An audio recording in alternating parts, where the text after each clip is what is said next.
ಕೋಟೆನಾಡು ಚಿತ್ರದುರ್ಗ ಲೋಕಸಭಾ ಕ್ಷೇತ್ರದಲ್ಲಿದ್ದೇವೆ. ಚಿತ್ರದುರ್ಗ ಐತಿಹಾಸಿಕವಾಗಿ ವೀರ ಮದಕರಿ ನಾಯಕ ವೀರ ವನಿತೆ ಓಬವ್ವರ ನಾಡು.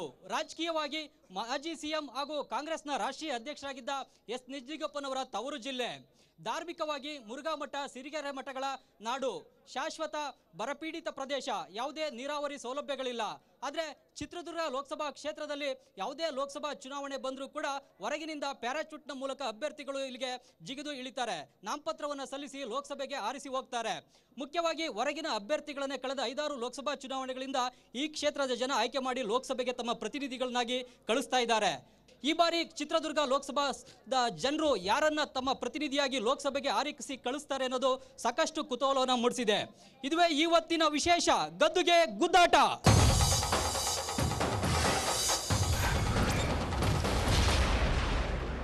2019ರ ಚಿತ್ರದುರ್ಗ ಲೋಕಸಭಾ ಅಖಾಡ ಈಗಾಗಲೇ ರಂಗೇರಿದೆ.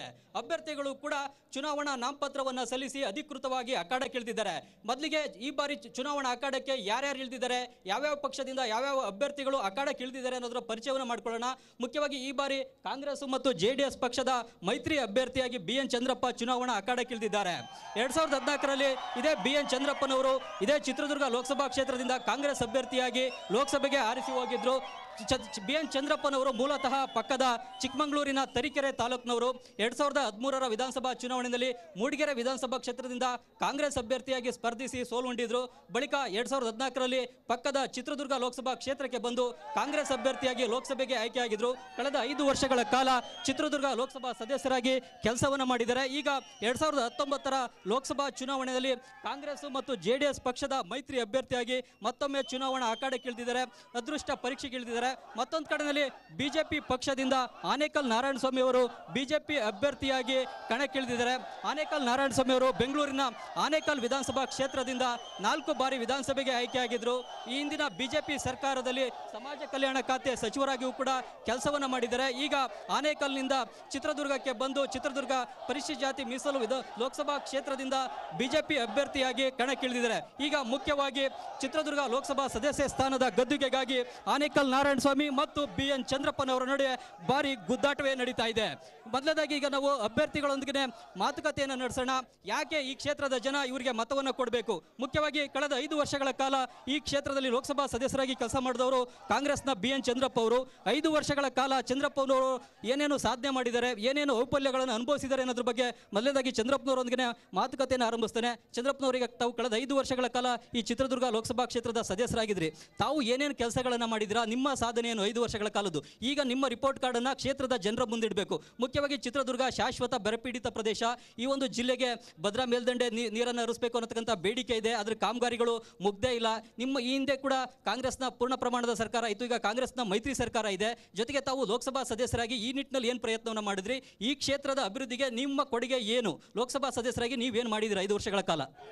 5 ವರ್ಷಗಳ ಹಿಂದೆ ಇದೇ ರೀತಿಯಾಗಿ ನಿಮ್ಮ TV9ನಲ್ಲಿ ಗದ್ದಿಗೆ ಗುದ್ದಾಟ ಅನ್ನುವಂಥ ವಿನೂತನವಾದ ಕಾರ್ಯಕ್ರಮವನ್ನು ತಾವು ಏರ್ಪಡಿಸಿದ್ರಿ. ಆವತ್ತಿನ ಕಾಲದಲ್ಲಿ ನಾನು ಈ ಜಿಲ್ಲೆಗೆ ಹೊಸಬನಾಗಿದ್ದೆ. ಇದೇ ಜಾಗದಲ್ಲಿ ತಾವು ನಮ್ಮ ಇಂಟ್ರ್ಯೂವನ್ನು ಮಾಡಿದ್ರಿ. ಆವತ್ತು ಭಾರತೀಯ ಜನತಾ ಪಕ್ಷದವರು ನಮ್ಮ ಗೆಳೆಯರು ನನಗೆ ಕೇಳಿದರು, ನಿಮಗೇನು ಗೊತ್ತಿದೆ ಚಿತ್ರದುರ್ಗ ಜಿಲ್ಲೆಯಲ್ಲಿ, ಏಕಾಏಕಿ ಬಂದಿದ್ದೀರಲ್ಲ ಅಂತ. ನನಗೆ ಯಾರು ಕೇಳಿದ್ರೋ ಗೆಳೆಯರು ಅವರೇ ನಾಚಿಗಳು ಹಾಗೆ ಕೆಲಸ ಮಾಡಿದ್ದೇನೆ 5 ವರ್ಷ. ಕಳೆದ ಬಾರಿ ಸಂಸದರು, ನೀವು ಇಂದಿನಿಂದ ಎಲ್ಲ ಸಂಸದರನ್ನ ತೆಗೆದು ಕೇಳ್ಕೊಳ್ಳಿ, ನನ್ನ ಕಾರ್ಡನ್ನು ನೋಡಿ. ನಾನು ಸುಮಾರು 5 ವರ್ಷಗಳ ಕಾಲ ಎಷ್ಟು ಕೆಲಸ ಮಾಡಿದ್ದೆ ಅನ್ನೋವನ್ನು ಅಂಕಿಅಂಶ ತಮಗಿದೆ. ಈಗ ಅಪ್ಪರ್ ಭದ್ರಾ ಕಳೆದ ವರ್ಷದಲ್ಲಿ ಏನೂ ಕಾರ್ಯಗಳು ಆಗಿರಲಿಲ್ಲ ಅಲ್ಲಿಗೆ. ಇವತ್ತು 5 ವರ್ಷಗಳಲ್ಲಿ ನಮ್ಮ ನಾಡಿನ ಗೌರವಾನ್ವಿತ ಮುಖ್ಯಮಂತ್ರಿಗಳಂಥ ಸಿದ್ದರಾಮಯ್ಯನವರು ಮುಖ್ಯಮಂತ್ರಿ ಆದಂಥ ಸಮಯದಲ್ಲಿ ಯಾವುದಕ್ಕೂ ತೊಂದರೆ ಇಲ್ಲ. ಹಾಗೆ ಹಣಕಾಸಿನ ತೊಂದರೆ ಇಲ್ಲ, ಕಾರ್ಯಕ್ರಮದ ತೊಂದರೆ ಇಲ್ಲ. ಸುಮಾರು 8 ಕಿಲೋಮೀಟರ್ ಸುರಂಗ ಮಾರ್ಗದಲ್ಲಿ ಬರುವಂಥ ಚಾನಲ್ಲು ಇವತ್ತು ಈಗಾಗಲೇ ಒಂದು ತಿಂಗಳಲ್ಲಿ ಅಪ್ಪರ್ ಭದ್ರೆ ಎನ್ನುವ ತಾಯಿ ವಾಣಿ ವಿಲಾಸಕ್ಕೆ ತಲುಪ್ತಾ ಇದ್ದಾಳೆ. ಆ ರೀತಿಯಾಗಿ ಕೆಲಸವನ್ನು ಮಾಡಿದ್ದೆ. ಅಲ್ಲ, ಕಳೆದ ಡಿಸೆಂಬರ್ದಲ್ಲೇ ವಾಣಿ ವಿಲಾಸ ಸಾಗರಕ್ಕೆ ಅಪ್ಪರ್ ಭದ್ರಾ ನೀರನ್ನು ಹರಿಸ್ತೀವಿ ಅಂತ ಹೇಳಿದ್ರಿ. ಆದರೆ ಡಿಸೆಂಬರ್ ಆದರೂ ಆಗಲಿಲ್ಲ. ಈಗ ಮಾರ್ಚ್ ಬಂತು, ಈಗಲೂ ಇನ್ನೂ 1 ತಿಂಗಳು ಟೈಮ್ ಕೇಳ್ತಾ ಇದ್ದೀರಾ. ಇನ್ನೂ ಎಷ್ಟು ತಿಂಗಳು ಟೈಮ್ ಬೇಕು ನಿಮಗೆ ಈ ಥರ? ಕರೆಕ್ಟ್, ನಾವು ಕೇಳ್ತಾರೆ. ನಮ್ಮ ದೇಶದ ಪ್ರಧಾನಮಂತ್ರಿಗಳಾದಂಥ ನರೇಂದ್ರ ಮೋದಿ ಅವರು ಹೇಳ್ತಾರಲ್ಲ, ಆ ಥರ ಜಾದು ಮಾಡೋಕ್ಕಾಗಲ್ಲ. ಕಾರ್ಯಕ್ರಮ ಮಾಡಬೇಕು, ಜಾದು ಅಲ್ಲ. ಜಾದು ಮಾತಲ್ಲಿ ಮೋಡಿ ಮಾಡೋದಲ್ಲ. ನೀವು ನೋಡಬಹುದು, ಸುರಂಗ ಮಾರ್ಗದಲ್ಲಿ 8 ಕಿಲೋಮೀಟರ್ ನೀರು, ಅದು ಯಾವ ತಾಯಿ ಹಡದ ಮಕ್ಕಳು ಏನೋ ಅಲ್ಲಿ ಕೆಲಸ ಮಾಡ್ತಾ ಇದ್ದಾರೆ. ಜೀವದ ಹಂಗನ್ನು ತೊರೆದು ಕೆಲಸ ಮಾಡ್ತಾ ಇದ್ದಾರೆ. ಜಾದು ಮಾಡೋದಲ್ಲ, ಇದು ನೈಜವಾಗಿ ಕೆಲಸ ಮಾಡ್ತಕ್ಕಂಥದ್ದು. ಅದು ನೋಡುವಂಥ ಕಣ್ಣಿನ ದೃಷ್ಟಿ ಚೆನ್ನಾಗಿರಬೇಕು ಜನರಿಗೆ. ಇವತ್ತು ನಾನು ಮೇಸ್ತ್ರಿ ಕೆಲಸ ಮಾಡಿದ್ದೇನೆ 5 ವರ್ಷಗಳ ಕಾಲ. ಭದ್ರಾ ನೀರಿನ ಯೋಜನೆಯನ್ನು ಇಲ್ಲಿ ತರಬೇಕು ಅನ್ನುವಂಥ ವಿಚಾರದಲ್ಲಿ ತಿಂಗಳಿಗೆ ಎರಡು ಸಾರಿ ಹೋಗಿದ್ದು ಉಂಟು. ನಾನು ಅದು ಮೇಸ್ತ್ರಿ ಕೆಲಸ ಮಾಡಿದ್ದೀನಿ, ಅದು ನನಗೆ ಗೊತ್ತು. ಪಾಪ ಅದು ಬೇರೆಯವ್ರಿಗೆ ಗೊತ್ತಾಗೋದಿಲ್ಲ. ಇದು ಈಗಾಗಲೇ ಆ ಚಾನಲ್ನ ನೋಡಿ ಬಂದರೆ ಗೊತ್ತಾಗುತ್ತೆ. ತಾವು ನೋಡಬೇಕು ಹೋಗಿ, ಸುರಂಗ ಮಾರ್ಗದಲ್ಲಿ ಯಾವ ರೀತಿ ಕೆಲಸ ಆಗಿದೆ ಅನ್ನುವಂಥದ್ದು. ಇದು BN ಚಂದ್ರಪ್ಪ ಅವರ ಮಾತುಗಳು. ಮುಖ್ಯವಾಗಿ ಇನ್ನೊಂದು ತಿಂಗಳಲ್ಲಿ ಅಪ್ಪರ್ ಭದ್ರಾದ ನೀರು ಚಿತ್ರದುರ್ಗದ ವಾಣಿ ವಿಲಾಸ ಸಾಗರ ಡ್ಯಾಮ್ಗೆ ಹರಿಯುತ್ತೆ ಅನ್ನೋ ಒಂದು ಮಾತನ್ನು ಹೇಳ್ತಾ ಇದ್ದಾರೆ. ಮತ್ತು ತಾವು 5 ವರ್ಷದ ಅವಧಿಯಲ್ಲಿ ಮೇಸ್ತ್ರಿಯ ರೀತಿಯಲ್ಲಿ ಜಿಲ್ಲೆ ಅಭಿವೃದ್ಧಿ ಕಾರ್ಯಗಳಲ್ಲಿ ತೊಡಗಿಸ್ಕೊಂಡಿದ್ದೀನಿ ಅನ್ನೋದು ಮಾತನ್ನು ಹೇಳ್ತಾ ಇದ್ದಾರೆ. ಇದು ನಿಜನಾ, ಹೇಗೆ ಅನ್ನೋದ್ರ ಬಗ್ಗೆ ಬಿಜೆಪಿ ಅಭ್ಯರ್ಥಿ ಆನೇಕಲ್ ನಾರಾಯಣಸ್ವಾಮಿ ಅವರು ಕೇಳೋಣ. ಈಗ ತಮ್ಮ ಎದುರಾಳಿ ಅಭ್ಯರ್ಥಿ ಹೇಳಿದನ್ನು ಕೇಳಿದ್ರಿ. ಕಳೆದ 5 ವರ್ಷಗಳ ಕಾಲ ಸಂಸದರಾಗಿ ಸಾಕಷ್ಟು ಅಭಿವೃದ್ಧಿ ಕಾರ್ಯ ಮಾಡಿದ್ದೀನಿ, ಮೇಸ್ತ್ರಿ ರೀತಿ ಕೆಲಸ ಮಾಡಿದ್ದೀನಿ, ಮತ್ತು ಅಪ್ಪರ್ ಭದ್ರಾದ ನೀರು ಕೂಡ ಇನ್ನೊಂದು ತಿಂಗಳಲ್ಲಿ ವಾಣಿ ವಿಲಾಸ ಸಾಗರ ಡ್ಯಾಮ್ಗೆ ಹರಿಯುತ್ತೆ ಅಂತ ಹೇಳ್ತಾ ಇದ್ದಾರೆ. ಇದು ನಿಜನಾ? ಈ ಯೋಜನೆಗೆ 2013ರಲ್ಲಿ ಅಪ್ರೂವಲ್ ಆಯಿತು. 12-13ರಲ್ಲಿ ಎಲ್ಲ ಕಾರ್ಯಕರ್ತರು ತಿಳ್ಕೊಬೇಕು. ಸ್ವಲ್ಪ ಮಾಡಿ ಧಿಕ್ಕಾರ ಮಾಡಿ ಬೇಡ ಅನ್ನೋದಿಲ್ಲ. ಆದರೆ ಈ ಭಾಗದ ಜನ ಹತ್ಕೊಬೇಕು. ಯಾಕೆ ಭದ್ರಾ ಮೇಲ್ದಂಡೆ ಯೋಜನೆ ನಿಧಾನಗತಿಯಾಗಿದೆ, ತಿರಸ್ಕಾರಕ್ಕೆ ಒಳಗಾಗಿದೆ ಅನ್ನೋದನ್ನು ಹತ್ಕೋಬೇಕು. 2012-13ರಲ್ಲಿ 12,840 ಕೋಟಿ ರೂಪಾಯಿ ಪ್ರಾಜೆಕ್ಟ್. ಅದು ಎಷ್ಟು? 12,840 ಕೋಟಿ. ಆ ಯೋಜನೆ ಪ್ರಾರಂಭ ಆಗಿ 7 ವರ್ಷ ಆಗಿದೆ. 7 ವರ್ಷದಿಂದ ಈ ರಾಜ್ಯ ಸರ್ಕಾರ ಬಿಡುಗಡೆ ಮಾಡಿರೋದು ಕೇವಲ 1,800 ಕೋಟಿ. ವಾರ್ಷಿಕ 280 ಕೋಟಿ ಮಂಜೂರಾತಿ ಮಾಡಿದರೆ 4 ಜಿಲ್ಲೆಗಳ ಸಮಸ್ಯೆಗಳ ಪರಿಹಾರ ಮಾಡೋದಕ್ಕೆ ಕೇವಲ ಬೆಂಗಳೂರಿನಿಂದ 200 ಕಿಲೋಮೀಟರ್ ಇರ್ತಕ್ಕಂಥ ಪಾವಗಡ, ಚಿತ್ರದುರ್ಗ, ಶಿರಾ ತಾಲೂಕುಗಳು ಇವತ್ತು ಫ್ಲೋರೈಡ್ ನೀರನ್ನು ಕುಡಿದು ಅನೇಕ ಕಾಯಿಲೆಗಳಿಗೆ ತುತ್ತಾಗ್ತಾ ಇದ್ದಾರೆ. ಬೆಂಗಳೂರಿನಿಂದ ಕೇವಲ 200 ಕಿಲೋಮೀಟರ್ ಇರೋದು ವರ್ಷಕ್ಕೆ 280 ಕೋಟಿ ರೂಪಾಯಿ, 250 ಕೋಟಿ ರೂಪಾಯಿ ಮಂಜೂರಾತಿ ಮಾಡ್ತಾ ಇದ್ದಾರೆ. ಈ ಯೋಜನೆ ಯಾವತ್ತು ಫಲಕಾರಿ ಆಗುತ್ತೆ ಅಂತೇಳಿ ಈ ಡಿಲೇ ಆಫ್ ದಿ ಪ್ರಾಜೆಕ್ಟ್ 12,800 ಕೋಟಿಯಿಂದ ಕೆಲವೇ ದಿನಗಳಲ್ಲಿ ಅದು 16,000 ಕೋಟಿಗೆ ಹೋಗ್ತದೆ. 16,000 ಕೋಟಿಯನ್ನು ವಾರ್ಷಿಕವಾಗಿ 300 ಕೋಟಿ ರೂಪಾಯಿ, 280 ಕೋಟಿ ರೂಪಾಯಿ ಮಂಜೂರಾತಿ ಆದರೆ ಯಾವ ಕಾಲಕ್ಕೆ ಈ ಭಾಗದ ಜಿಲ್ಲೆಯ ರೈತರ ಸಮಸ್ಯೆ ಪರಿಹಾರ ಆಗ್ತದೆ, ಫ್ಲೋರೈಡ್ ಮುಕ್ತ ಆಗ್ತದೆ ಅನ್ನೋದನ್ನ ಯೋಚನೆ ಮಾಡಬೇಕು. ಅಲ್ಲ, ನಾಳೆ ಮಂಜೂರಾತಿ ಆಗ್ತದೆ, ನಾಳೆ ನೀರು ಕೊಡ್ತೀವಿ, ಇವತ್ತೇ ಕೊಟ್ಬಿಡ್ತೀವಿ. 7 ವರ್ಷಗಳಿಂದ ರೈಲ್ವೆ NOC ತೆಗೆದುಕೊಳ್ಳಿಲ್ಲ ಅಂದರೆ ರಾಜ್ಯದ ಹಿತಾಸಕ್ತಿ ಯಾವ ರೀತಿ ಇರೋದನ್ನ ಈ ಭಾಗದ ಮತದಾರರು ಅರ್ಥ ಮಾಡ್ಕೊಬೇಕು. ಬಿಜೆಪಿ ಅಭ್ಯರ್ಥಿ ಆನೇಕಲ್ ನಾರಾಯಣಸ್ವಾಮಿ ಅವರ ಪ್ರಶ್ನೆಗಳು. ರಾಜ್ಯ ಸರ್ಕಾರ ಸರಿಯಾಗಿ ಹಣವನ್ನೇ ಬಿಡುಗಡೆ ಮಾಡ್ತಾ ಇಲ್ಲ. ವರ್ಷಕ್ಕೆ 280 ಕೋಟಿ 300 ಕೋಟಿ ಹಣ ಬಿಡುಗಡೆ ಮಾಡಿದ್ರೆ ಕಾಮಗಾರಿ ಹೇಗೆ ನಡೆಯುತ್ತೆ? ಕಾಮಗಾರಿ ಯಾಕೆ ಇಷ್ಟೊಂದು ನಿಧಾನಗತಿಯಲ್ಲಿ ನಡೀತಾ ಇದೆ? 6 ವರ್ಷ ಆದರೂ ಕೂಡ ಕಾಮಗಾರಿ ಮುಗಿತಾ ಇಲ್ಲ. ಮತ್ತು ಕಾಮಗಾರಿಯ ಒಟ್ಟು ವೆಚ್ಚವೇ ಈ ಕಡೆ ಈಗ 16,000 ಕೋಟಿಗೆ ಏರಿಕೆ ಆಗಿದೆ. ನಿಮ್ಮ ರಾಜ್ಯ ಸರ್ಕಾರ ಸರಿಯಾದ ರೀತಿಯಲ್ಲಿ ಯೋಜನೆಗೆ ಒತ್ತು ಕೊಟ್ಟಿಲ್ಲ ಅಂತ ಹೇಳಿ ಆರೋಪ ಮಾಡ್ತಾ ಇದ್ದೀರಿ. ಇದಕ್ಕೆ ನಿಮ್ಮ ಉತ್ತರ ಏನು? ಭಾರತೀಯ ಜನತಾ ಪಕ್ಷದಲ್ಲಿ 5 ವರ್ಷಗಳ ಕಾಲ ಈ ರಾಜ್ಯವನ್ನು ಆಡಳಿತ ಮಾಡಿದ್ರು. 3 ಜನ ಮುಖ್ಯಮಂತ್ರಿಗಳಾದ್ರು. ಆವಾಗ ಅವ್ರು ಎಷ್ಟು ದುಡ್ಡು ಕೊಟ್ಟಿದ್ರು ಅನ್ನೋದು ಬೇಕಲ್ಲ.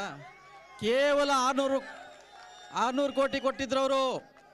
5 ವರ್ಷಗಳಲ್ಲಿ ಭಾರತೀಯ ಜನತಾ ಪಕ್ಷ ರಾಜ್ಯದಲ್ಲಿ ಅಧಿಕಾರ ಇದ್ದಾಗ ಕೇವಲ 600 ಕೋಟಿಯನ್ನು ಕೊಟ್ಟಿದ್ರು. ನಮ್ಮ ಮುಖ್ಯಮಂತ್ರಿಗಳು ಬಂದ ಮೇಲೆ 12,000 ಕೋಟಿಯನ್ನು ಸಹ ನೀರಾವರಿ ನಿಗಮಕ್ಕೆ ಇಟ್ಟಿದ್ದಾರೆ. ಎಲ್ಲೂ ಹಣಕಾಸಿನ ತೊಂದರೆ ಆಗಿಲ್ಲ. ಅದಕ್ಕೆ ಅಂಕಿಅಂಶ ಇದೆ, ದಯಮಾಡಿ ನೋಡಬೇಕು. ನಾವು ನೋಡುವಂಥ ಕಣ್ಣಿನ ದೃಷ್ಟಿ ಚೆನ್ನಾಗಿರಬೇಕು, ಅವ ಚೆನ್ನಾಗಿ ಕಾಣುತ್ತೆ. ನಾರಾಯಣಸ್ವಾಮಿ ಹಂಗಾರೆ ತಪ್ಪು ಮಾಹಿತಿ ಕೊಡ್ತಾ ಇದ್ದಾರಾ? ನಾರಾಯಣಸ್ವಾಮಿ ಅವರು ತಪ್ಪು ಮಾಹಿತಿ ಕೊಡ್ತಾ ಇದ್ದಾರಾ ಅಂತ? ಹೌದು, ತಪ್ಪು ಮಾಹಿತಿ ಕೊಡ್ತಾ ಇದ್ದಾರೆ. ಯಾಕೆಂದರೆ ಸಿದ್ದರಾಮಯ್ಯನವರ ಕಾಲದಲ್ಲಿ ಆಗಿದ್ರೆ 5 ವರ್ಷ 600 ಕೋಟಿ ಕೊಟ್ಟಿದ್ರು. ಸಿದ್ದರಾಮಯ್ಯನವ್ರ ಅಧಿಕಾರಾವಧಿಯಲ್ಲಿ ಹಣದ ಕೊರತೆ ಆಗಿಲ್ವಲ್ಲ, ಎಲ್ಲ ಕೆಲಸನೂ ನಡೀತಾ ಇದೆಯಲ್ಲ. ಅದಕ್ಕೆ ಕಾಮಗಾರಿ ಯಾಕೆ ಮುಗಿಲಿಲ್ಲ? ಕಾಲಮಿತಿನಲ್ಲಿ ಡಿಸೆಂಬರ್ ಒಳಗಡೆ ಮುಗಿಬೇಕಾಯ್ತು, ಯಾಕೆ ಮುಗಿಲಿಲ್ಲ? ನೀರು ಯಾಕೆ ಹರಿಲಿಲ್ಲ ಜಿಲ್ಲೆಗೆ ಅನ್ನೋ ಒಂದು ಪ್ರಶ್ನೆ ಕೇಳ್ತಾ ಇದ್ದಾರೆ. ಮತ್ತೆ ಕಾಮಗಾರಿ ವೆಚ್ಚ 12,000 ಕೋಟಿಯಿಂದ 16,000 ಕೋಟಿ ಯಾಕೆ ಏರಿಕೆ ಆಯಿತು? ಯೋಜನೆ ನನಗೆ ಅದು ಜಾದೂ ಮಾಡೋಕ್ಕಾಗೋದಿಲ್ಲ, ಟೈಮ್ ತಗೊಳುತ್ತೆ. ಕೆಲಸ ಮಾಡಬೇಕಲ್ಲ, ಜಾದೂ ಮಾಡೋದು ಬಾಯಲ್ಲಿ ಹೇಳ್ಬೋದು ಅಷ್ಟೇ. ನಮಗೆ ಜಾದೂ ಮಾಡಿ ಗೊತ್ತಿಲ್ಲ, ಕಾಮ್ಕಿ ಮಾತು ಮಾಡಿ ಗೊತ್ತಿಲ್ಲ, ನಮಗೆ ಕೆಲಸ ಮಾಡಿ ಗೊತ್ತಷ್ಟೇ. ಆಗುತ್ತೆ, ಎಲ್ಲ ಯೋಜನೆಯಲ್ಲೂ ಆಗುತ್ತೆ. ಇವತ್ತೇ ಆಗ್ಬಿಡುತ್ತಾ? ಮುಖ್ಯವಾಗಿ ಈ ಜಿಲ್ಲೆಯಲ್ಲಿ ನಿರುದ್ಯೋಗ ಸಮಸ್ಯೆ ಇದೆ. ಎಲ್ಲೂ ಕೂಡ ಇದು ಬರಪೀಡಿತ ಪ್ರದೇಶ, ನೀರಾವರಿ ಸೌಲಭ್ಯ ಇಲ್ಲದೆ ಇರೋದ್ರಿಂದ ಬೆಂಗಳೂರು ಕಡೆ, ದಾವಣಗೆರೆ ಕಡೆ ಉದ್ಯೋಗಕ್ಕೆ ವಲಸೆ ಹೋಗ್ತಾರೆ. ಇಲ್ಲಿ ಕೈಗಾರಿಕೆಗಳನ್ನು ಆರಂಭಿಸಲಿಕ್ಕೆ ಯಾಕೆ ಕ್ರಮ ಕೈಗೊಂಡಿಲ್ಲ? ಈಗ ಪಕ್ಕದ ತುಮಕೂರು, ದಾವಣಗೆರೆಗಳಲ್ಲಿ ಇಂಡಸ್ಟ್ರಿಗಳು ಆರಂಭ ಆಗ್ತಾ ಇವೆ, ಇಲ್ಲಿ ಯಾಕೆ ಆ ರೀತಿಯಾದಂಥ ಪ್ರಯತ್ನಗಳಾಗಿಲ್ಲ? ಜೊತೆಗೆ ಸ್ಮಾರ್ಟ್ ಸಿಟಿ ಆಗ್ಬೋದು ಅಥವಾ ಕೇಂದ್ರ ಸರ್ಕಾರದಿಂದ ವಿಶೇಷ ಅನುದಾನ ಆಗ್ಬೋದು, ಇದಕ್ಕೆ ಯಾಕೆ ನೀವು ಒತ್ತು ಕೊಡೋಕ್ಕಾಗಿಲ್ಲ? ಈ ನಾಡಲ್ಲಿ ಈಗ ನಿರುದ್ಯೋಗ ಸಮಸ್ಯೆ ಇದೆ ಅನ್ನುವಂಥದ್ದು ನಾನು ಖಂಡಿತವಾಗೂ ಒಪ್ತೇನೆ. ಈಗೇನಾಗಿದೆ, ನಮ್ಮ ಜಿಲ್ಲೆಯಲ್ಲಿ 30-35 ವರ್ಷದ ಮೇಲಿನವ್ರು ಯಾರೂ ಇಲ್ಲ, ಎಲ್ಲ ಬೆಂಗಳೂರಾಗಿದ್ದಾರೆ. ಹಳ್ಳಿ ಹೊಣೆಯಾರು ಇಲ್ಲಿನ ರಾಜಕಾರಣಿಗಳೇ ಅಲ್ವಾ? ಯಾಕೆ ಇಲ್ಲಿನ ರಾಜಕಾರಣಿಗಳು ಇಲ್ಲೇ ಉದ್ಯೋಗ ಅವಕಾಶಗಳನ್ನು ಸೃಷ್ಟಿ ಮಾಡಲಿಲ್ಲ, ನೀವು ಸೇರಿದಂತೆ? ಹಳ್ಳಿಗಳೆಲ್ಲ ಇವತ್ತು ವೃದ್ಧಾಶ್ರಮಗಳಾಗಿದ್ದಾವೆ. ಅದಕ್ಕೋಸ್ಕರ ನಾವು ವಿಶ್ವೇಶ್ವರಯ್ಯ ಉದ್ಯಮಶೀಲ ಯೋಜನೆಯಲ್ಲಿ ವರ್ಷಕ್ಕೆ 500 ಜನರಿಗೆ ಟ್ರೈನಿಂಗ್ ಕೊಡುವಂಥ ಆಲೋಚನೆಯನ್ನು ಮಾಡಿ ಇದನ್ನು ಕೆಲಸವನ್ನು ಮಾಡಿದ್ದೀನಿ. ಇನ್ನು ಫ್ಯಾಕ್ಟ್ರಿ ಮಾಡಬೇಕು, ಕಂಪ್ನಿ ಮಾಡಬೇಕು ಅನ್ನುವಂಥ ಸಂದರ್ಭದಲ್ಲಿ ನಮ್ಮ ಸರ್ಕಾರ ಇರಲಿಲ್ಲ. ಅಲ್ಲಿ ನನ್ನ ಇತಿಮಿತಿಯಲ್ಲಿ ರಾಜ್ಯ ಸರ್ಕಾರದಲ್ಲಿ ಸಾಕಷ್ಟು ಯೋಜನೆಯನ್ನು ಮಾಡಿದ್ದೇನೆ. ಈಗ ಲೋಕಸಭಾ ಸದಸ್ಯರಿಗೆ ನಿಮಗೆ ಅಭಿವೃದ್ಧಿ ಕಾರ್ಯ ಮಾಡಲಿಕ್ಕೆ ಕೇಂದ್ರ ಸರ್ಕಾರ ಸಹಕಾರ ಕೊಟ್ಟಿಲ್ವಾ? ಅವರ ಸಂಸದರಿಗೆ ಅವರು ಸಹಕಾರ ಕೊಟ್ಟಿಲ್ಲ ಪಾಪ. ಕೆಲವು ಸಂಸದರು ಪಾಪ ಪ್ರಧಾನಮಂತ್ರಿಗಳು ನೋಡೋಕ್ಕೆ ಆಗಿಲ್ಲ, ಅವರು ಆ ಸ್ಥಿತಿಲಿದೆ ಅಲ್ಲಿ ಪರಿಸ್ಥಿತಿ, ಉಸಿರುಗಟ್ಟ ವಾತಾವರಣ ಇದೆ ಪಾಪ. ನಮ್ಮ ಸಂಸದರು ಕಾಸಿಯಾಗಿ ಹೇಳ್ತಾರೆ. ಈಗ ಸಂಸದರು ಕೆಲವು ಹೇಳ್ತಾರೆ, ಪ್ರಧಾನಮಂತ್ರಿ ನಾವು ಭೇಟಿ ಮಾಡೋಕ್ಕೆ ಆಗಿಲ್ಲ. ಪ್ರಧಾನಮಂತ್ರಿಗಳ ಬಗ್ಗೆ ನಮಗೆ ವಿಶೇಷವಾದ ಗೌರವ ಇದೆ. ಕೇವಲ 19 ದಿವಸ ಪಾರ್ಲಿಮೆಂಟಿಗೆ ಬಂದಿದ್ದಾರೆ 5 ವರ್ಷದಲ್ಲಿ. ಹೇಗೆ ನಾವು ಭೇಟಿ ಮಾಡೋಕ್ಕಾಗುತ್ತೆ ಪ್ರಧಾನಮಂತ್ರಿಗಳನ್ನ? ಅವರ ಆಡಳಿತ ಪಕ್ಷದ ಸಂಸದರಿಗೆ ಅವರು ಅವಕಾಶ ಕೊಟ್ಟಿದ್ದಾಗ ನಮಗೆ ಕೊಡ್ತಾರೆ. ನಮ್ಮ ಇತಿಮಿತಿಯಲ್ಲಿ ನಾವು ಕೆಲಸ ಮಾಡಿದ್ದೇವೆ. ರಾಜ್ಯ ಸರ್ಕಾರದಿಂದ ಆಗುವಂಥ ಕೆಲಸವನ್ನು ಸಾಕಷ್ಟು ನಾನು ಮಾಡಿದ್ದೇನೆ. ಅದಕ್ಕೆ ಅಂಕಿಅಂಶ ಇದೆ, ಬೇಕಾದಷ್ಟಿದೆ. ಇದು ಮುಖ್ಯವಾಗಿ ಆನೇಕಲ್ ನಾರಾಯಣಸ್ವಾಮಿ ಅವರು ಮಾಡಿದಂತಹ ಆರೋಪಕ್ಕೆ ಚಂದ್ರಪ್ಪನವರು ಕೊಟ್ಟಂತಹ ಜವಾಬು. ಇದ್ರ ಬಗ್ಗೆ ಈಗ ನಾವು ಆನೇಕಲ್ ನಾರಾಯಣಸ್ವಾಮಿ ಅವರ ಜೊತೆ ಮಾತಾಡೋಣ. ಈಗ ತಾವು ಭದ್ರಾ ಮೇಲ್ದಂಡೆ ಯೋಜನೆ ಬಗ್ಗೆ ಆರೋಪವನ್ನು ಮಾಡಿದ್ರಿ, ಯೋಜನಾ ವೆಚ್ಚ ಏರಿಕೆ ಆಯಿತು, ಹಣವನ್ನೇ ಬಿಡುಗಡೆ ಮಾಡಿಲ್ಲ ಅಂತ. ಆದರೆ ಎಲ್ಲ ಹಣ ಕೂಡ ಸಿದ್ದರಾಮಯ್ಯ ಸರ್ಕಾರವೇ ಬಿಡುಗಡೆ ಮಾಡಿದೆ. ಅದರಿಂದಾಗೇ ಈಗ ಇನ್ನೊಂದು ತಿಂಗಳಲ್ಲಿ ನೀರು ಹರಿಯುತ್ತೆ ಅನ್ನೋದು ಮಾತನ್ನು ಹೇಳ್ತಾ ಇದ್ದಾರೆ. ಮತ್ತು ನೀವು ಕೊಟ್ಟಂಥ ಮಾಹಿತಿ ತಪ್ಪು ಮಾಹಿತಿ. ಅದು ನಿಮ್ಮ ಪ್ರಧಾನಮಂತ್ರಿಗಳು ಅವ್ರ ಪಕ್ಷ ಸಂಸದರಿಗೆ ಸಿಗಲ್ಲ, ನಮಗೆಲ್ಲಿ ಸಿಗ್ತಾರೆ? ನಮಗೆ ಅಭಿವೃದ್ಧಿಗೆ ಯಾವುದೇ ಸಹಕಾರ ಕೊಟ್ಟಿಲ್ಲ ಕೇಂದ್ರ ಸರ್ಕಾರ ಅಂತ ಹೇಳ್ತಾ ಇದ್ದಾರೆ. 7 ವರ್ಷಗಳಲ್ಲಿ 1,800 ರೂಪಾಯಿ ಕೊಟ್ಟರೆ, 8,000 ಕೋಟಿ ರೂಪಾಯಿ ಕೊಟ್ಟರೆ 12,800 ಕೋಟಿ ರೂಪಾಯಿ ಪ್ರಾಜೆಕ್ಟು SRRT ಜಾಸ್ತಿ ಆದ 16,000 ಕೋಟಿ ಆಗ್ತದೆ. ಯಾವಾಗ ಬಿಡುಗಡೆ ಮಾಡ್ತಾರೆ? ಯಾವಾಗ ಎಲ್ಲ ಜಿಲ್ಲೆಗಳಿಗೆ ಹಣ ಈ ಮುಕ್ತಿ ಆಗ್ತದೆ ಅಂತ ನನ್ನ ನೇರ ಪ್ರಶ್ನೆ. ಮಂತ್ರ ಆಗ್ತಾರೋ ಬಿಡ್ತಾರೆ ಗೊತ್ತಿಲ್ಲ. ಈಗ ಆಗ್ತಾ ಇದೆಯಲ್ಲ, ನಮ್ಮ ಈ ರಾಜ್ಯದ ಮುಖ್ಯಮಂತ್ರಿಗೆ ಹೇಳ್ತಾ ಇದ್ದಾರೆ 48,000 ಕೋಟಿ ರೂಪಾಯಿ ಸಾಲ ಮನ್ನಾ ಮಾಡಿದೆ ಅಂತೇಳಿ. ಪ್ರಾಜೆಕ್ಟಲ್ಲಿ ಮೀಸಲಾತಿ ಮಾಡೋದು ಎಷ್ಟು ಹಣ? ಕೇವಲ 2,500 ಕೋಟಿ ಬಿಡುಗಡೆ ಮಾಡಿಬಿಟ್ಟಿದ್ದೇನೆ, ರಿಸರ್ವ್ ಮಾಡ್ಕೊಂಡ್ಬಿಟ್ಟಿದೆ. 48,000 ಕೋಟಿ ಮನ್ನಾ ಮಾಡಿಬಿಡ್ತೇನೆ ರೈತರಿಗೆ. ಎಲ್ಲ ಮಂತ್ರದಂಡ ಇದೆಯಾ ಅವ್ರ ಹತ್ರ, ಮುಖ್ಯಮಂತ್ರಿಗಳ ಹತ್ರ? ಅಂದರೆ ಟೋಟಲ್ ಪ್ರಾಜೆಕ್ಟ್ ಕಾಸ್ಟನ್ನು ಬಡ್ಜೆಟಲ್ಲಿ ಮೀಸಲಿಡದೆ ಹೋದಂದರೆ ಯಾವುದನ್ನು ನೀವು ಸಾಧನೆ ಮಾಡ್ತೀರಾ? ನೀವು ಯಾವುದು ಸಾಧನೆ ಮಾಡೋಕ್ಕಾಗ್ತದೆ? ಈಗ ನೀವು ಹೇಳ್ತಾ ಇದ್ದೀರಾ, ನೀವು ಅಲ್ಲಿ ಪ್ರಶ್ನೆ ಮಾಡ್ತಾ ಇದ್ದೀರಿ ಯಾಕೆ ಇಂಡಸ್ಟ್ರಿಯಲೈಸ್ ಆಗಲಿಲ್ಲ ಅಂತ ಹೇಳ್ಬಿಟ್ಟಿದೆ. ಈಗಾಗಲೇ ಈ ದೇಶದ ಪ್ರಧಾನಮಂತ್ರಿಗಳು ಈಗ ಬಾಂಬೆ ಚೆನ್ನೈ ಕಾರಿಡಾರನ್ನು ಇಂಟ್ರೊಡ್ಯೂಸ್ ಮಾಡಿದ್ದಾರೆ. ಅಕ್ವಿಜಿಷನ್ ಪ್ರೊಸೀಡಿಂಗ್ಸ್ ಅನ್ನು ಮಾಡ್ತಾ ಇದ್ದಾರೆ. ಅನೇಕ ಕಡೆ ಅಕ್ವಿಜಿಷನ್ ಆಗಿದೆ. ಬಾಂಬೆ ಚೆನ್ನೈ ಕಾರಿಡಾರನ್ನು ಅದು ಕಂಪ್ಲೀಟ್ ಆದರೆ ಖಂಡಿತವಾಗ್ಲೂ ಈ ಭಾಗಕ್ಕೆ ಕೈಗಾರಿಕೆಗಳು ಬರ್ತದೆ. ಕೈಗಾರಿಕೆಗಳ ಮುಖಾಂತರ ಏನು ಇವತ್ತು ಬರಗಾಲದಲ್ಲಿದ್ದಾರೆ, ಯಾರಿಗೆ ಈ ಮಂಡಲಿದ್ದಾರೆ, ಉದ್ಯೋಗಗಳು ಆಗ್ತದೆ, ಕೈಗಾರಿಕೆಗಳಾಗ್ತದೆ, ನಿರುದ್ಯೋಗ ಸಮಸ್ಯೆ ಪರಿಹಾರ ಆಗ್ತದೆ. ಇದುವರೆಗೂ ಕೂಡ ಎರಡೂ ಪಕ್ಷಗಳ ಅಭ್ಯರ್ಥಿಗಳು ಮಾತಿನ ಸಮರವನ್ನೇ ನಡೆಸಿದ್ದಾರೆ, ಮಾತಿನ ಗುದ್ದಾಟವನ್ನು ನಡೆಸಿದ್ದಾರೆ. ಆದರೆ ಅಭ್ಯರ್ಥಿಗಳ ಬಗ್ಗೆ ಕ್ಷೇತ್ರದ ಜನ ಏನು ಹೇಳ್ತಾರೆ, ಜೊತೆಗೆ ಎರಡೂ ಪಕ್ಷಗಳ ಕಾರ್ಯಕರ್ತರುಗಳು ಏನು ಹೇಳ್ತಾರೆ, ಜೊತೆಗೆ ಹಾಲಿ ಲೋಕಸಭಾ ಸದಸ್ಯ BN ಚಂದ್ರಪ್ಪ ಕಳೆದ 5 ವರ್ಷಗಳ ಅವಧಿಯಲ್ಲಿ ಏನು ಅಭಿವೃದ್ಧಿ ಕಾರ್ಯಗಳನ್ನು ಮಾಡಿದ್ದಾರೆ ಅನ್ನೋದ್ರ ಬಗ್ಗೆ ಸ್ಥಳೀಯ ಜನ ಏನು ಹೇಳ್ತಾರೆ ಅನ್ನೋದನ್ನು ಕೇಳೋಣ. ಮೊದಲನೇದಾಗಿ ಈಗ BJP ಜಿಲ್ಲಾಧ್ಯಕ್ಷ ನವೀನ್ ಅವರು ಇದ್ದಾರೆ. ನವೀನ್ ಅವರ ತಾವು ಇಲ್ಲಿನ ಸ್ಥಳೀಯರು, ಈಗ ಕಳೆದ 5 ವರ್ಷದ ಅವಧಿಯಲ್ಲಿ BN ಚಂದ್ರಪ್ಪನವರ ಕೆಲಸ ಕಾರ್ಯಗಳನ್ನು ನೋಡಿದ್ರೆ ಅವ್ರು ಏನಾದರೂ ಕೂಡ ಇಲ್ಲಿ ಅಭಿವೃದ್ಧಿ ಕಾರ್ಯಗಳನ್ನು ಮಾಡಿದಾರಾ, ಸಾಧನೆಗಳನ್ನು ಮಾಡಿದಾರಾ? ಇದ್ರ ಬಗ್ಗೆ ತಾವು ಏನು ಹೇಳ್ತೀರಾ? ಇದು ಕಲ್ಲಿನ ಕೋಟೆ, ಇಲ್ಲಿ ಕಲ್ಲಿರೋದು. ಇಲ್ಲಿ ಏನಾದ್ರು ಕೆಲಸ ಮಾಡಿಸ್ಬೇಕು ಅಂತಂದ್ರೆ ಮಧುಕರ ನಾಯಕಂತರ ಹೋಗಿ ಮುಖ್ಯಮಂತ್ರಿಗಳ ಮುಂದೆ ಕೂತು ನಮ್ಮ ಜಿಲ್ಲೆಗೆ ಆಗ್ಬೇಕಿದು ಮಾಡ್ಕೊಡಿ ಅಂತ ಕೇಳುವಂತ ವ್ಯಕ್ತಿತ್ವ, ನಾಯಕತ್ವ ಚಂದ್ರಪ್ಪನವರಲ್ಲಿ ಇಲ್ವಾ? ಅದು ಇಲ್ದರೆ ಇರುವಂತ ಕಾರಣ ಕಳೆದ 5 ವರ್ಷ ನಮ್ಮ ಜಿಲ್ಲೆಗೆ ಸಾಕಷ್ಟು ಅನ್ಯಾಯ ಆಗಿದೆ. ಒಬ್ಬ ಲೋಕಸಭಾ ಸಂಸದರಾಗಿ ಹಲವಾರು, ಅದು ನೇರ ರೈಲು ಮಾರ್ಗ ಆಗಿರ್ಬೋದು ಅಥವಾ ಮೆಡಿಕಲ್ ಕಾಲೇಜ್ ಆಗಿರ್ಬೋದು, ಕೇಂದ್ರೀಯ ವಿದ್ಯಾಲಯ ಆಗಿರ್ಬೋದು, ಕೇಂದ್ರದಿಂದ ತರುವಂತ ಸಾಕಷ್ಟು ಅನುದಾನಗಳಿಗೆ ಇಲ್ಲಿ ರಾಜ್ಯ ಸರ್ಕಾರದ ಮೂಲಕ ಅವರು ಅನುಮೋದನೆಗಳನ್ನ ತಗೊಂಡು ಕೇಂದ್ರ ಸರ್ಕಾರವನ್ನ ಕೈ ಜೋಡಿಸಿ ಅಭಿವೃದ್ಧಿ ಕೆಲಸ ಮಾಡಬಹುದಾಗಿತ್ತು. ಆದರೆ ಚಂದ್ರಪ್ಪನವರು ಇದು ಯಾವುದೇ ರೀತಿಯಾದಂತ ಕೆಲಸವನ್ನ ಮಾಡಲಿಲ್ಲ. ಇದು ಮುಖ್ಯವಾಗಿ ಬಿಜೆಪಿ ಜಿಲ್ಲಾಧ್ಯಕ್ಷ ನವೀನ್ ಅವರು ಚಂದ್ರಪ್ಪನವರಿಗೆ ಎತ್ತಿರ್ತಕ್ಕಂಥ ಪ್ರಶ್ನೆಗಳು. ಚಂದ್ರಪ್ಪನವರು ಕಳೆದ 5 ವರ್ಷದ ಅವಧಿಯಲ್ಲಿ ಮೇಜ್ ಕುಟ್ಟಿ ಅಭಿವೃದ್ಧಿ ಕಾರ್ಯಗಳನ್ನು ಜಿಲ್ಲೆಗೆ ಮಾಡಿಸ್ಕೊಂಡು ಬಂದಿಲ್ಲ. ಅವರ ಮೃದು ವ್ಯಕ್ತಿತ್ವದಿಂದಾಗಿ ಜಿಲ್ಲೆಯ ಅಭಿವೃದ್ಧಿಗೂ ಕೂಡ ಹಿನ್ನಡೆ ಆಗಿದೆ ಅನ್ನೋ ಒಂದು ಮಾತುಗಳನ್ನು ಹೇಳ್ತಾ ಇದ್ದಾರೆ. ಇದಕ್ಕೀಗ ನಾವು ಚಂದ್ರಪ್ಪ ಅವರು ಏನು ಉತ್ತರ ಕೊಡ್ತಾರೆ ಅನ್ನೋದನ್ನ ಕೇಳೋಣ. ಚಂದ್ರಪ್ಪ ಅವರ ಬಿಜೆಪಿ ಜಿಲ್ಲಾಧ್ಯಕ್ಷ ಹೇಳಿದ್ದನ್ನ ಕೇಳಿದ್ರಿ, ತಾವು ಮೃದು ವ್ಯಕ್ತಿತ್ವದವರು, ಇದರಿಂದಾಗಿ ಟೇಬಲ್ ಕುಟ್ಟಿ ಕೆಲಸ ಮಾಡಿಸ್ಕೊಂಡು ಬರ್ಲಿಕ್ಕೆ ತಮ್ಮ ಕೈಲಿ ಆಗಿಲ್ಲ.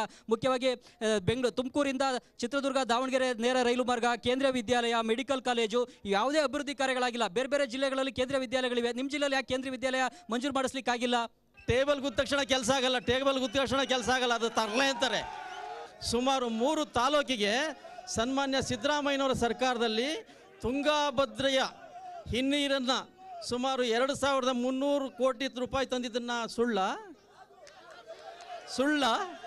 ದಾಖಲೆ ಇದೆಯಲ್ಲ ಸುಳ್ಳ ಅದು. 100 ಲೈಟನ್ನು ಕೊಟ್ಟಿದ್ದೀನಿ ಸುಳ್ಳ, 100 ಕುಡಿಯೋ ನೀರಿನ ಘಟಕ ಕೊಟ್ಟಿದ್ದೀನಿ ಸುಳ್ಳ.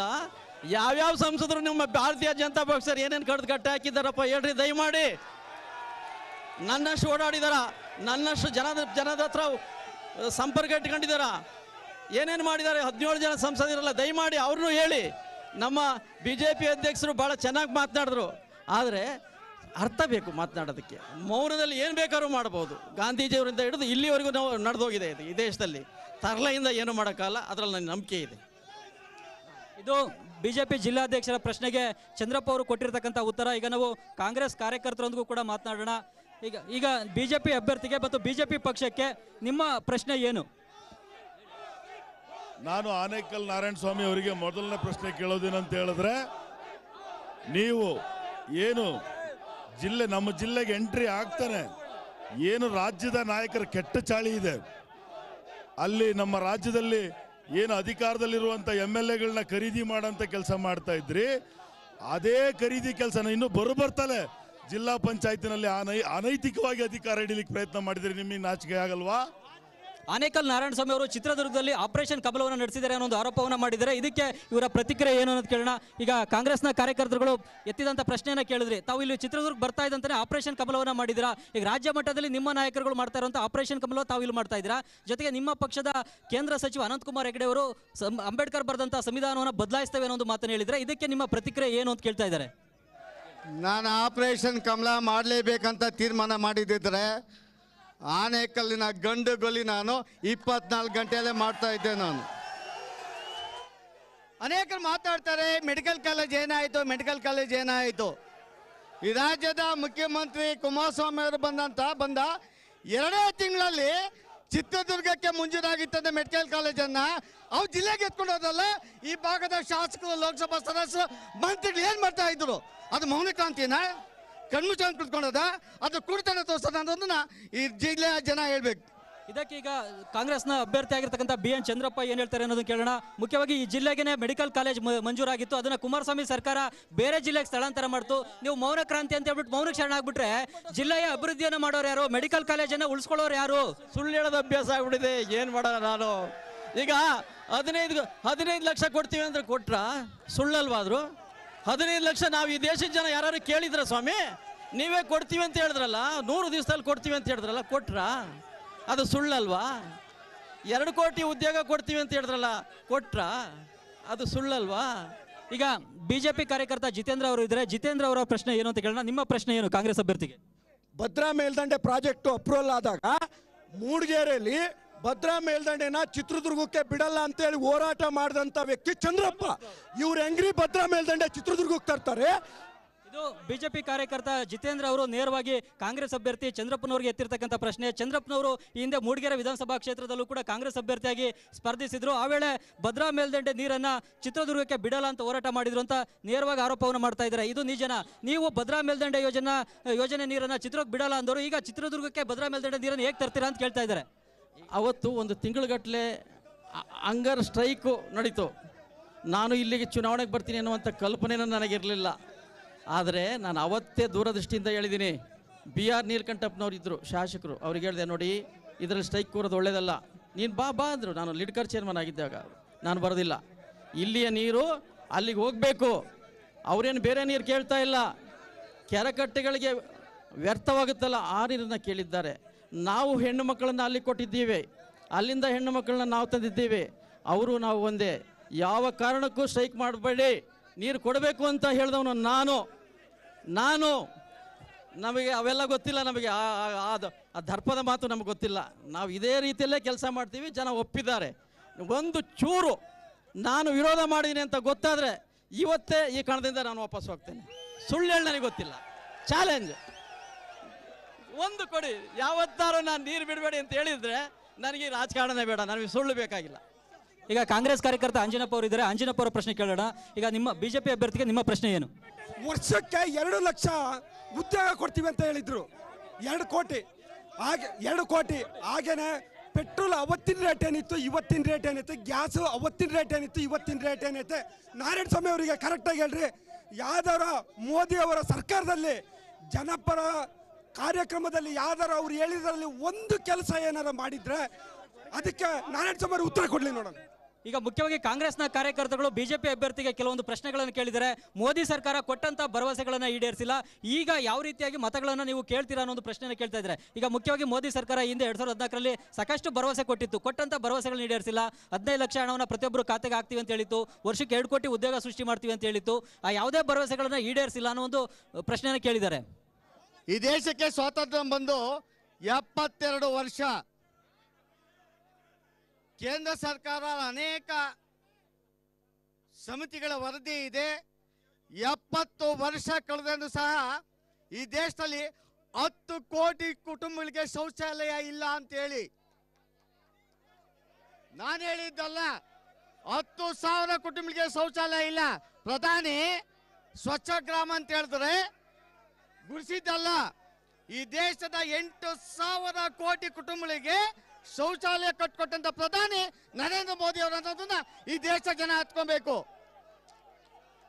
8,000 ಕೋಟಿಗೆ ಹೆಚ್ಚು ಬಡವರಿಗೆ ವಿದ್ಯುತ್ ಅನ್ನ ಕಲ್ಸ್ಕೊಟ್ಟಂತ ಪ್ರಧಾನಿ ಮೋದಿ ಅವರು ಅನ್ನೋದನ್ನ ತಾವು ತಿಳ್ಕೊಬೇಕಾದನ್ನ. ಉಜ್ವಲ ಯೋಜನೆ ಮುಖಾಂತರ 6,500 ಕುಟುಂಬಗಳಿಗೆ ಗ್ಯಾಸ್ ಅನ್ನು ಉಚಿತವಾಗಿ ಕೊಟ್ಟಿದ್ದು ಮೋದಿ ಸರ್ಕಾರ, ಬಿಜೆಪಿ ಸರ್ಕಾರ. ಮುದ್ರಾ ಯೋಜನೆ ಮುಖಾಂತರ ಈ ದೇಶದ ಎಲ್ಲ ಯುವಕರು ಬಹುತೇಕ 16,000 ಕೋಟಿ ರೂಪಾಯಿ ಸಾಲ ಕೊಟ್ಟಂತ ದಾಖಲೆ ಇದೆ. ಭಾರತದಲ್ಲಿ ಮುದ್ರಾ ಯೋಜನೆ ಮುಖಾಂತರ ಮೋದಿ ಅವರು ಕೊಟ್ಟಿದ್ದಾರೆ. ಕಾಂಗ್ರೆಸ್ನವ್ರು ಕೇಳ್ತಾ ಇರೋ ಪ್ರಶ್ನೆ, 2 ಕೋಟಿ ಉದ್ಯೋಗ ಎಲ್ಲಿ, 15 ಲಕ್ಷ ಹಣ ಎಲ್ಲಿ, ಯಾರ ಖಾತೆಗೆ ಬಂತು? ಉದ್ಯೋಗ ಅಂದ್ರೆ ಸೆಂಟ್ರಲ್ ಗವರ್ಮೆಂಟ್ ಉದ್ಯೋಗ ಅಲ್ಲ, ಸ್ಟೇಟ್ ಗವರ್ಮೆಂಟ್ ಉದ್ಯೋಗ ಅಲ್ಲ. ಈ ದೇಶದ ಎಲ್ಲ ನಾಗರಿಕರಿಗೆ ತನ್ನ ಲೈವ್ಲಿಹುಡ್ಗೆ ಅವಶ್ಯಕತೆ ಇರ್ತಕ್ಕಂಥ ತನ್ನ ಸ್ವಂತ ಕಾಲ ಮೇಲೆ ನಿಂತ್ಕೊಳ್ಳುವಂತ ಉದ್ಯೋಗವನ್ನ ಇಡೀ ದೇಶ ಸೃಷ್ಟಿ ಮಾಡಿದ್ದಾರೆ ಅನೇಕ ಯೋಜನೆ ಕೊಡೋದ್ರ ಮುಖಾಂತರ. ಈಗಾಗಲೇ 2 ಪಕ್ಷಗಳ ಕಾರ್ಯಕರ್ತರು 2 ಪಕ್ಷಗಳ ಅಭ್ಯರ್ಥಿಗಳಿಗೆ ಪ್ರಶ್ನೆಗಳನ್ನು ಕೇಳಿದರೆ 2 ಪಕ್ಷಗಳ ಅಭ್ಯರ್ಥಿಗಳು ಕೂಡ ಉತ್ತರವನ್ನು ಕೊಟ್ಟಿದ್ದಾರೆ. ಈಗ ನಾವು ಕ್ಷೇತ್ರದ ಸಾಮಾನ್ಯ ಜನರು, ರೈತರು ಮತ್ತು ಬೇರೆ ಬೇರೆ ಸಂಘಟನೆಗಳ ಪ್ರತಿನಿಧಿಗಳ ಜೊತೆ ಮಾತಾಡೋಣ. ಮುಖ್ಯವಾಗಿ ರೈತ ಸಂಘದ ಪ್ರತಿನಿಧಿಗಳು ಕೂಡ ಇಲ್ಲಿ ಇದ್ದಾರೆ. ಮುಖ್ಯವಾಗಿ ಈಗ ನಿಮ್ಮ ಚಿತ್ರದುರ್ಗ ಲೋಕಸಭಾ ಕ್ಷೇತ್ರದ ಕಳೆದ 5-6 ಲೋಕಸಭಾ ಚುನಾವಣೆ ನೋಡಿದ್ರೆ ಹೊರಗಿನ ಅಭ್ಯರ್ಥಿಗಳೇ ಚುನಾವಣೆ ಸಂದರ್ಭದಲ್ಲಿ ಪ್ಯಾರಾಶೂಟ್ನಲ್ಲಿ ಜಿಗಿದು ಬಂದಂತೆ ಬರ್ತಾರೆ, ಸಲೀಸಾಗಿ ಲೋಕಸಭೆಗೆ ಆರಿಸಿ ಹೋಗ್ಬಿಡ್ತಾರೆ. ಯಾಕೆ ನಿಮ್ಮ ಕ್ಷೇತ್ರದ ಜನ ಈ ಥರ ಹೊರಗಿನ ಅಭ್ಯರ್ಥಿಗಳಿಗೆ ಮಣೆ ಹಾಕ್ತಾರೆ ಮತ್ತು ರಾಜಕೀಯ ಪಕ್ಷಗಳು ಯಾಕೆ ಹೊರಗಿನ ಅಭ್ಯರ್ಥಿಗಳನ್ನ ಈ ಕ್ಷೇತ್ರದ ಮೇಲೆ ಏರ್ತಾ ಇದ್ದಾರೆ? ನಿಮ್ಮಲ್ಲಿ ಯಾರು ಕೂಡ ಒಂದು ಸಮರ್ಥ ಅಭ್ಯರ್ಥಿಗಳಿಲ್ವಾ? ನಿಮ್ಮನ್ನು ಪ್ರತಿನಿಧಿಸತಕ್ಕಂಥ ಜನ ನಿಮ್ಮ ಜಿಲ್ಲೆಯಲ್ಲಿ ಇಲ್ವಾ? ಈ ಜಿಲ್ಲೆಗೆ ಯಾಕೆ ಹೊರಗಿನಿಂದ ಬರ್ತಾ ಇದ್ದಾರೆ ಹೆಚ್ಚಿನ ಪ್ರಮಾಣದಲ್ಲಿ ಅಂತ ಹೇಳಿದರೆ, ಆರ್ಥಿಕವಾಗಿ ನಮ್ಮ ಜಿಲ್ಲೆಯಲ್ಲಿ ಮುಂದುವರೆದಂಥ ಪ್ರದೇಶ ಅಲ್ಲ. ಆ ಕಾರಣಕ್ಕೆ ಬೇರೆ ಜಿಲ್ಲೆಯಿಂದ ಪ್ರಭಾವಿಗಳು ಆರ್ಥಿಕವಾಗಿ ಚೆನ್ನಾಗಿರುವಂಥವ್ರು ಈ ಜಿಲ್ಲೆಯ ವ್ಯವಸ್ಥೆಯನ್ನು, ದೌರ್ಬಲ್ಯವನ್ನು ಎನ್ಕ್ಯಾಶ್ ಮಾಡಿಕೊಂಡು ಈ ಜಿಲ್ಲೆಯಲ್ಲಿ ಮೇಲ್ ಬರಲಿಕ್ಕೆ ಪ್ರಯತ್ನ ಮಾಡ್ತಾ ಇದ್ದಾರೆ. ಒಂದನೇದಾಗಿ. ಎರಡನೇದಾಗಿ ಈ ಜಿಲ್ಲೆಯ ಕಾಳಜಿ ಅವ್ರು ಯಾರಿಗೂ ಇಲ್ಲ. ಅಂದರೆ ಚುನಾವಣೆ ವೇಳೆಯಲ್ಲಿ ದುಡ್ಡು ಕೊಟ್ಟು ಓಟ್ ಖರೀದಿ ಮಾಡ್ತಾ ಇದ್ದಾರೆ. ಖರೀದಿ ಮಾಡೋದೇ ಅವ್ರ ಕೆಲಸ. ಈ ಜಿಲ್ಲೆಯ ಸಮಸ್ಯೆಗಳು ಗೊತ್ತಿಲ್ಲ, ಹೋರಾಟ ಗೊತ್ತಿಲ್ಲ, ಈ ಜಿಲ್ಲೆಯ ಸಮಸ್ಯೆಗಳಿಗೆ ಪರಿಹಾರ ಗೊತ್ತಿಲ್ಲ, ಬದ್ಧತೆ ಇಲ್ಲ. ಜೀವನಕ್ಕಾಗಿ ಅದೊಂದು ಕೃಷಿ ಮಾಡ್ಕೊಂಡಿದ್ದಾರೆ ರಾಜಕೀಯವನ್ನು. ಅವರು ಜೀವನಕ್ಕೋಸ್ಕರ ಕೃಷಿ ಮಾಡಿಕೊಂಡು ಈ ಜಿಲ್ಲೆಯ ಜನರ ಮತಗಳನ್ನು ಕದಿಯುವಂಥ ಕೆಲಸ ಈ ಜಿಲ್ಲೆ ನಡೀತಾ ಇದೆ. ಈ ಮತದಾರರು ಭಾಳ ಎಚ್ಚೆತ್ತುಕೊಳ್ಳುವಂಥ ಕಾಲ ಇದೆ. ಈ ಜಿಲ್ಲೆಗೆ ನಾರಾಯಣಸ್ವಾಮಿ ಅವರು ಹೇಳ್ತಾ ಇದ್ರು 12,800 ಕೋಟಿ ಅಂತ. ಶುದ್ಧ ಸುಳ್ಳು. 12,340 ಕೋಟಿ ರೂಪಾಯಿ ಹಣ ಮಂಜೂರಾತಿ ಆಗಿರೋದು. ಆದರೆ ಇಲ್ಲೇ ತನಕ ಬಂದಿಲ್ಲ. 10 ವರ್ಷ ಬೇಕೇನ್ರಿ ನೀರಾವರಿ ಬರಲಿಕ್ಕೆ? 3 ಪಕ್ಷ ಆಗೋಗಿದ್ದಾವೆ. ಒಬ್ಬರ ಮೇಲೆ ಒಬ್ಬರು ಕೆಸರೆರಚೋದು ಸರಿಯಲ್ಲ. 3 ಪಕ್ಷದವ್ರು ಏನು ಕಟ್ಟೆ ಹಾಕಿದ್ದಾರೆ ಈ ಜಿಲ್ಲೆಯಲ್ಲಿ, ಈ ಜಿಲ್ಲೆಯ ಜನರಿಗೆ ಮತದಾರರಿಗೆ ಗೊತ್ತಿದೆ. ಆ ಕಾರಣಕ್ಕೆ ಜಿಲ್ಲೆಯ ಬದ್ಧತೆಯನ್ನು ಇಟ್ಕೊಂಡು ಜಿಲ್ಲೆಯ ಅಭಿವೃದ್ಧಿಗೆ ಯಾವ ಶ್ರಮ ಮಾಡ್ತಾರೆ ಅವರಿಗೆ ಮತ ಹಾಕಬೇಕು ಅನ್ನೋ ಆಲೋಚನೆ ಇದೆ. ಇಲ್ಲದೆ ಹೋದರೆ ನಕಾರಾತ್ಮಕ ಮತಗಳನ್ನು ಚಲಾವಣೆ ಮಾಡೋ ಅನಿವಾರ್ಯತೆ ಈ ಜಿಲ್ಲೆಯ ಜನರಿಗೆ ಸೃಷ್ಟಿಯಾಗುತ್ತೆ. ಆ ಕಾರಣಕ್ಕೆ BJP ಕಾರ್ಯಕರ್ತರು ನಮ್ಮವರೇ, ದಳದ ಕಾಂಗ್ರೆಸ್ ಕಾರ್ಯಕರ್ತರು ನಮ್ಮವರೇ. ನಮ್ಮ ಬದುಕಿನ ರಾಜಕಾರಣವನ್ನು ಮೊದಲು ಮಾಡೋಣ, ಆ ನಂತರ ಪಕ್ಷಗಳ ರಾಜಕಾರಣ, ದೇಶದ ರಾಜಕಾರಣವನ್ನು ಮಾಡಬೇಕು. ಒಬ್ಬೊಬ್ಬ ಲೋಕಸಭಾ ಅಭ್ಯರ್ಥಿ ಲೋಕಸಭಾ ಸದಸ್ಯರಾಗಲಿಕ್ಕೆ ಎಷ್ಟು ಹಣವನ್ನು ಖರ್ಚು ಮಾಡ್ತಾ ಇರ್ಬೋದು. ಇಲ್ಲಿ ಎಲ್ಲ ಹಣಕಾಸು ಪ್ರಭಾವ ಇರತಕ್ಕಂಥವ್ರು, ಆರ್ಥಿಕ ಸಾಮರ್ಥ್ಯ ಇರೋರೇ ಬಂದು ಇಲ್ಲಿ ಚುನಾವಣೆ ಸ್ಪರ್ಧೆ ಮಾಡ್ತಾರೆ, ಸಲೀಸಾಗಿ ಆಯ್ಕೆಯಾಗಿ ಹೋಗ್ಬಿಡ್ತಾರೆ. 5 ವರ್ಷದ ನಂತರ ಅವ್ರು ಮತ್ತೆ ನಾಪತ್ತೆಯಾಗಿ ಹೋಗ್ಬಿಡ್ತಾರೆ. ಇಲ್ಲಿ ಹಿಂದೆ 2-3 ಚುನಾವಣೆ ಹಿಂದೆ ಆಯ್ಕೆ ಆದಂತರ ಇವತ್ತು ಕ್ಷೇತ್ರದಲ್ಲಿ ಇಲ್ಲಕ್ಕೆ ಇಲ್ಲ. ಎಷ್ಟು ಹಣವನ್ನು ಖರ್ಚು ಮಾಡ್ತಾ ಇದ್ದಾರೆ ಇಲ್ಲಿ? ಅವರಿಗೆ ಕೋಟಿಗಳಿಗೆ ಲೆಕ್ಕ ಇಲ್ಲ. ದುಡ್ಡು ಖರ್ಚಾಗುತ್ತೆ, ಮತಗಳನ್ನು ಕೊಳ್ತಾ ಇದ್ದಾರೆ ಕಣ್ರಿ. ನಿಜವಾಗ್ಲೂ ಪ್ರಜಾಪ್ರಭುತ್ವ ವ್ಯವಸ್ಥೆಯಲ್ಲಿ ಚುನಾವಣೆ ನಡೆಯಲ್ಲ. ಈ ಯಾವ ರಾಜಕಾರಣಿ ಕೂಡ ಮತದಾರರನ್ನ ಕೊಂಡುಕೊಳ್ಳೋ ಅಂಥ ಕೆಲಸವನ್ನು, ಆಸೆಯನ್ನು ಬಿತ್ತುವಂಥ ಕೆಲಸವನ್ನು ಮಾಡದೆ ಹೋದರೆ, ಅವರಿಗೆ ಹೊಸ ಪ್ರತಿ ಚುನಾವಣೆಯಲ್ಲಿ ಹೊಸ ಕುಡುಕರನ್ನ ಹುಟ್ಟಾಕ್ದೆ ಹೋದರೆ ಅವ್ರಿಗೆ ನೆಮ್ಮದಿ ಇಲ್ಲ. ಈ ದೇಶ ಹಾಳಾಗಿರೋದೆ ಈ ಪಕ್ಷಗಳ ರಾಜಕಾರಣಿಗಳ ಕುಡಿತದಿಂದಾಗಿ. ಆ ಕುಡಿತ ಹಂಚಿ ಹೊಸ ಕುಡುಕರನ್ನ ಪ್ರತಿ ಚುನಾವಣೆ ಸೃಷ್ಟಿ ಮಾಡೋದು ಒಂದು ದೊಡ್ಡ ಸಾಧನೆ ಆಗಿದೆ. ಈಗ ಚಿತ್ರದುರ್ಗ ಲೋಕಸಭಾ ಸೀಟು ರಾಜಕೀಯ ರಂಗದಲ್ಲಿ ಏನು ಹರಾಜಿಗಿದೆಯಾ ಅಥವಾ ಮಾರಾಟಕ್ಕಿದೆಯಾ? ಇವತ್ತು ಪಕ್ಷ ರಾಜಕಾರಣಗಳನ್ನ ಮೀರಿದ ರಾಜಕಾರಣ ಸಾಧ್ಯ ಆಗಿದ್ರೆ ಮಾತ್ರ ಜನರ ಬದುಕು ನಿಚ್ಚಳ ಆಗ್ತಾ ಇತ್ತು. ಇವತ್ತು ನಿಜವಾಗಿ ಏನು ಚರ್ಚೆಗೆ ಆಗಬೇಕಾಗಿತ್ತು ಆ ವಿಚಾರಗಳು ಚರ್ಚೆ ಬರೋದಿಲ್ಲ. ನಮ್ಮ ಗೆಳೆಯರು ಹೇಳ್ದಂಗೆ ಪ್ರತಿ ವರ್ಷ ಹೊಸ ಕುಡುಕರು ನಿರ್ಮಾಣ ಮಾಡೋದು ದಿಕ್ಕಿನಲ್ಲಿ ಇದಾಗ್ತಾ ಐತೆ. ನಾವು ಭದ್ರಾ ಮೇಲ್ದಂಡ ಯೋಜನೆ ಬಗ್ಗೆ ಇವತ್ತು ಯಾರು ಎಷ್ಟರ ಮಾತಾಡ್ಬೋದು. ಈ ನೆಲದ ಪತ್ರಕರ್ತರು ಮತ್ತು ರೈತ ಸಂಘಟನೆಗಳು ಮತ್ತು ಸಂಘ ಸಂಸ್ಥೆಗಳು ಒಟ್ಟುಗೂಡಿ ಹೋರಾಟ ಮಾಡಿದ್ರ ಪರಿಣಾಮವಾಗಿ ಇವತ್ತು ಭದ್ರಾ ಮೇಲ್ದಂಡ ಯೋಜನೆ ಜಾರಿಯಾಗಂಥ ವಾತಾವರಣ ನಿರ್ಮಾಣ ಆಗಿದೆ ವಿನಃ ಯಾವ ರಾಜಕೀಯ ಪಕ್ಷಗಳು 3 ಪಕ್ಷಗಳು ಕೊಡುಗೆ ಇದೆ ಇಲ್ಲ ಅಂತ ನಾನು ಹೇಳೋದಿಲ್ಲ. ಅವರೆಲ್ಲರೂ ಮಾಡಲೇಬೇಕಾದ ಅವ್ರ ಜವಾಬ್ದಾರಿ ಆಗಿತ್ತು. ಯಾವತ್ತೋ ನೀರು ಹರಿಬೇಕಾಗಿತ್ತು. ಮೊನ್ನೆ ಬಡ್ಜೆಟ್ನಲ್ಲಿ ನಿಮ್ಮ ಗಮನಕ್ಕೆ ತರಕ್ಕೆ ಇಷ್ಟಪಡ್ತಾ ಇದ್ದೀನಿ ನಾನು. ಚಿತ್ರದುರ್ಗ ಜಿಲ್ಲೆ ನಿರಂತರ ಬರಗಾಲಕ್ಕೆ ತುತ್ತಾಗುವಂಥ ಪ್ರದೇಶ. ಗೋಸಿಕೆರೆನಲ್ಲಿ 25 ಕೋಟಿಯ ಒಂದು ಬ್ಯಾರೇಜ್ ಕಮ್ಮು ಇದನ್ನು ಬಿಟ್ಟರೆ, ಬ್ಯಾರೇಜ್ ಕಮ್ಮು ಇದನ್ನು ಬಿಟ್ಟರೆ ಯಾವುದೇ ಅನುದಾನ ಇಲ್ಲ. ಆದರೆ ಮುಂದುವರೆದ ಜಿಲ್ಲೆಗಳಿಗೆ 5,000 ಕೋಟಿ 6,000 ಕೋಟಿ ಅಂತ ಬಡ್ಜೆಟ್ನಲ್ಲಿ ಮೀಸಲಾತಿ ಕೊಡ್ತಾರೆ. ನಿರಂತರ ಬರಗಾಲಕ್ಕೆ ತುತ್ತಾಗೋಂಥ ಚಿತ್ರದುರ್ಗಕ್ಕೆ ಯಾವುದೇ ಬಡ್ಜೆಟ್ನಲ್ಲಿ ಅಲೋಕೇಶನ್ ಇಲ್ಲ. ಅದು ನಮ್ಮ ಭಾಳ ನೋವಾಗಿದೆ. ವಿದ್ಯಾವಂತರಿಗೆ ನಿರುದ್ಯೋಗಗಳು ಸೃಷ್ಟಿಯಾಗ್ತಾ ಇದ್ದಾರೆ. ಇವತ್ತು ಮೆಡಿಕಲ್ ಕಾಲೇಜ್ ಇರ್ಬೋದು, ನೇರ ರೈಲು ಇರ್ಬೋದು, ಇಂಥ ಮುಖ್ಯವಾದ ಕೆಲಸಗಳ ಬಗ್ಗೆ ಸಾಮಾಜಿಕ ಜವಾಬ್ದಾರಿ ಯಾವತ್ತು ಬರುತ್ತೆ ಅಂದರೆ ಈ ನೆಲದಿಂದ ಒಬ್ಬ ನಾಯಕ ಉತ್ಪತ್ತಿ ಆದಾಗ ಮಾತ್ರ ಸಾಧ್ಯ ಆಗ್ತದೆ. ಅಲ್ಲಿವರೆಗೂ ಸಾಧ್ಯ ಆಗೋದಿಲ್ಲ ಅನ್ನೋಂಥ ಖಚಿತ ಅಭಿಪ್ರಾಯ ನಂದು. ಈಗ ಚಿತ್ರದುರ್ಗ ಜನತೆಯಲ್ಲಿ ನನ್ನೊಂದು ಮನವಿ, ಇಲ್ಲಿ ಎಂಥ ದೊಂಬರಾಟ ನಡೀತೈತೆ ಅಂದರೆ ಈ ಕಡೆ BJP ಅವ್ರು ಮೋದಿ ಮೋದಿ ಮೋದಿ ಅಂತಾರೆ, ಆ ಕಡೆ ರಾಹುಲ್ ಅಂತಾರೆ. ಮೋದಿ ರಾಹುಲ್ ಗಾಂಧಿ ಏನಾದರೂ ಬಂದು ನಮ್ಮನ್ನು ಏನಾನ ಅಭಿವೃದ್ಧಿ ಪಡಿಸ್ತೀರಾ ನಮ್ಮ ಜಿಲ್ಲೆನ? ಸ್ವಾಮಿ, ಕೇವಲ 5 ವರ್ಷದ ಕೆಳಗಡೆ ಅವರು ಮೋದಿ ಆಗಿರೋದು. 5 ವರ್ಷದ ಹಿಂದೆ ಎಲ್ಲಿದ್ರು ಮೋದಿ? ಚಿತ್ರದುರ್ಗಕ್ಕೆ ಇತಿಹಾಸ ಇದೆ, ಗಂಡು ಮೆಟ್ಟಿದ ನಾಡಿದೆ, ಇಲ್ಲಿನ ಸ್ಥಳೀಯರಿದ್ದಾರೆ. ಒಂದು ನಿಮಿಷ ರೇ ಮೇಡಮ್, 1 ನಿಮಿಷ ಸರ್. ಆನೇಕಲ್ ನಾರಾಯಣ ಸ್ವಾಮಿ ಅವರು ಇನ್ನು ಪ್ರಶ್ನೆ ಕೇಳ್ರಿ. ಆನೇಕಲ್ ನಾರಾಯಣ ಸ್ವಾಮಿ ಅವರು ರೇ ಯಾರು ಸ್ಥಳೀಯರಿರ್ಲಿಲ್ವಾ? ಮಾರ್ಕ ಕೊಡ್ತೀರಾ ಅಂದ್ರೆ ಇವರೆಲ್ಲ ಮಾರಕ್ ನಿಂತಿದ್ದಾರೆ. BJP ನಾಯಕರುಗಳು ಇಲ್ಲಿನ ಸ್ಥಳೀಯರು ಬೇರೆಯವರಿಗೆ ದುಡ್ಡು ಇಸ್ಕೊಂಡು ಟಿಕೆಟ್ ಕೊಡಿಸ್ತಾರೆ, ಅವಾಗ ಅವರು ಮೋದಿ ಆಗ್ತಾರೆ. ಅಲ್ಲಿವರೆಗೂ ಯಾರು ನಾರಾಯಣ ಸ್ವಾಮಿ ಆಗಲ್ಲ. ಮೊದಲನೇದು, ನಾರಾಯಣ ಸ್ವಾಮಿ ಅವರಿಗೆ ಒಂದು ಪ್ರಶ್ನೆ. ನಾನು ಕೂಡ ಒಂದು SC ಸಮುದಾಯದವನು. ಅವ್ರು ಈಗ್ಲೇನೆ ಪ್ರಥಮ ಹಂತದಲ್ಲೇನೆ ಆನೇಕಲ್ಲಿನ ಗಂಡು ಅಂತಾರೆ.